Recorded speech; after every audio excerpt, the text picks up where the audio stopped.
खबरों का lunch box.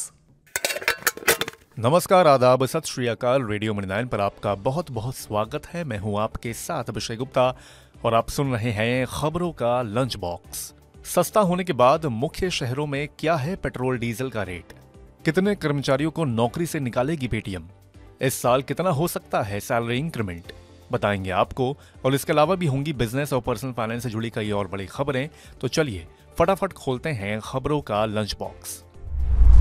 तो लंच बॉक्स के पहले डब्बे में बहुत बढ़िया खबर है आज। केंद्र सरकार ने आम जनता को राहत देते हुए पेट्रोल और डीजल के दाम में 2 रुपए की कटौती की है। नए रेट आज 15 मार्च की सुबह 6 बजे से लागू हो गए हैं।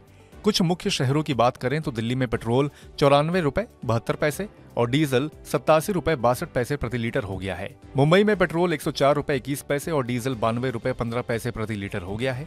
कोलकाता में पेट्रोल 103 रुपए 94 पैसे और डीजल 90 रुपए 76 पैसे पर लीटर हो गया है। और चेन्नई में पेट्रोल 101 रुपए 18 पैसे और डीजल 92 रुपए 76 पैसे पर लीटर हो गया है।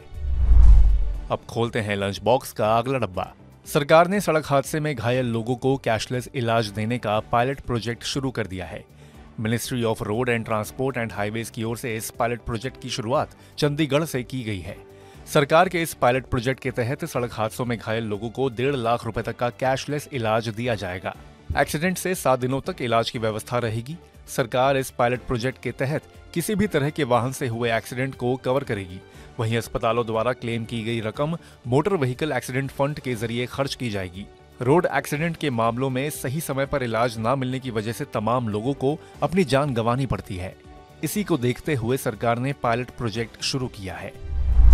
अब राजस्थान के सरकारी कर्मचारियों के लिए बढ़िया खबर है। लोकसभा चुनाव से पहले केंद्र सरकार के साथ ही राज्य सरकारों ने महंगाई भत्ते में बढ़ोतरी की है। अब इस फहरिस्त में राजस्थान सरकार का नाम भी जुड़ गया है।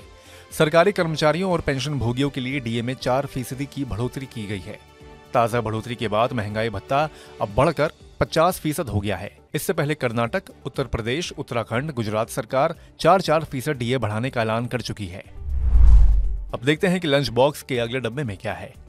पेटीएम की पेरेंट कंपनी 197 कम्युनिकेशंस लिमिटेड करीब 20% कर्मचारियों को नौकरी से निकालने की तैयारी कर रही है। हाल ही में कंपनी ने कॉस्ट कटिंग के लिए 1000 एम्प्लॉयज को नौकरी से निकाल दिया था। खबरों के मुताबिक कंपनी ये lay off annual performance review के तहत अलग अलग डिपार्टमेंट्स में करने वाली है। इसके अलावा Paytm AI powered automation exercise भी कर रही है। इसके चलते भी जॉब कट हो सकते हैं। पेटीएम के स्पोक्स पर्सन ने कहा है कि हम अपने एनुअल अप्रेजल साइकिल के प्रोसेस में हैं, जो कंपनियों में एक नॉर्मल प्रैक्टिस है। इसमें हमारे ग्रोथ और कॉस्ट एफिशिएंसी गोल्स के साथ परफॉर्मेंस का वैल्यूएशन और रोल सूटेबिलिटी के आधार पर एडजस्टमेंट हो सकता है। ये समझना जरूरी है कि ये प्रोसेस छटनी से अलग है। अब अगली खबर भी पेटीएम से ही जुड़ी है।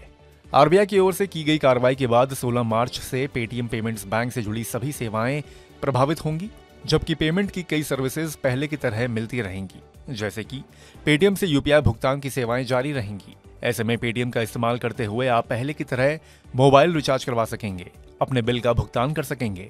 इसके अलावा पेटीएम पेमेंट्स बैंक पर बंदिश के बाद भी पेटीएम के क्यूआर और साउंड बॉक्स से जुड़ी सेवाएं जारी रहेंगी।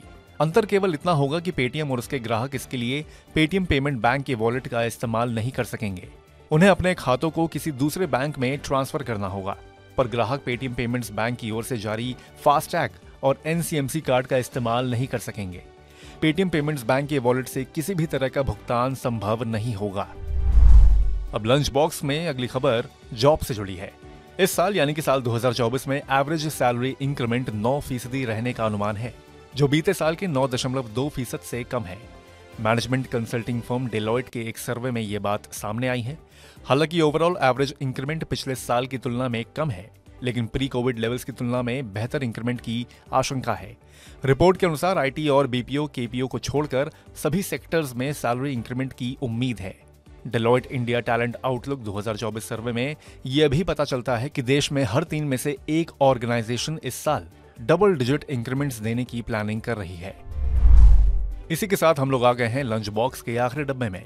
केंद्र सरकार ने health insurance scheme Ayushman Bharat को इवैल्यूएट करने के लिए एक पैनल का गठन किया है। नेशनल हेल्थ अथॉरिटी ने योजना के डिजाइन, इम्प्लीमेंटेशन और सुझाव की समीक्षा के लिए नीति आयोग के सदस्य डॉक्टर वी के पाल की अध्यक्षता में एक एक्सपर्ट कमेटी का गठन किया है। ये पैनल धोखाधड़ी, अब्यूज और मिसयूज को रोकने के तरीके सुझाने के अलावा स्कीम के बेनिफिशियरी के आधार के विस्तार के साथ साथ कई महत्वपूर्ण मुद्दों पर चर्चा करेगा और 45 दिनों के अंदर अपनी रिपोर्ट सबमिट करेगा। इसी के साथ बंद करते हैं खबरों के लंच बॉक्स को। उम्मीद है कि इसमें पेश की गई खबरें आपको पसंद आई होंगी। अगर ऐसा है तो हमें कमेंट करके जरूर बताएं। बाकी बिजनेस, पर्सनल फाइनेंस और कॉर्पोरेट जगत से जुड़ी और खबरों के लिए सुनते रहिए रेडियो मनी 9 और डाउनलोड कर लीजिए हमारे मनी 9 ऐप को। हमेशा की तरह मैं हूं आपके साथ अभिषेक गुप्ता। अभी लेता हूं विदा। धन्यवाद। खबरों का लंच बॉक्स।